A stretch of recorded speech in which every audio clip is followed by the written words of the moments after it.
ইশরাক হোসেনকে ঢাকা দক্ষিণ সিটি কর্পোরেশনের মেয়র হিসেবে শপথ না পড়ানোর নির্দেশনা চেয়ে দায়ের করা রিট খারিজ করে দেওয়ার পর বিএনপি মহাসচিব মির্জা ফখরুল ইসলাম আলমগীর তাৎক্ষণিক এক প্রতিক্রিয়ায় বলেছেন, আইনের প্রতি শ্রদ্ধা রেখে সঠিক রায় হয়েছে। এছাড়া আবারও দ্রুত নির্বাচনী রোড ম্যাপের দাবিও জানিয়েছেন তিনি।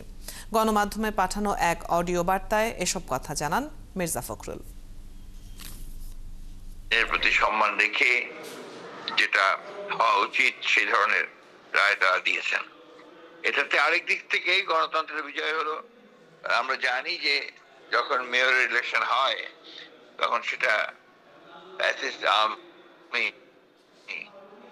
সরকার জবরদস্তি জোর করে সেটা কেড়ে নিয়ে গিয়েছিল। জনতার মেয়র হিসেবে জনগণ ইশরাককে মেয়র ঘোষণা করেছিল। আজকে সেটা বাস্তবে রূপ দেওয়ার একটা সুযোগ এসেছে। আমি আশা করব যে মন্ত্রণালয় এখন আর কোনো সমস্যা তৈরি না করে দ্রুত তারা ইশরাকের শপথের ব্যবস্থা করবেন এবং পরিস্থিতিকে সহজ করে তোলার চেষ্টা করবেন।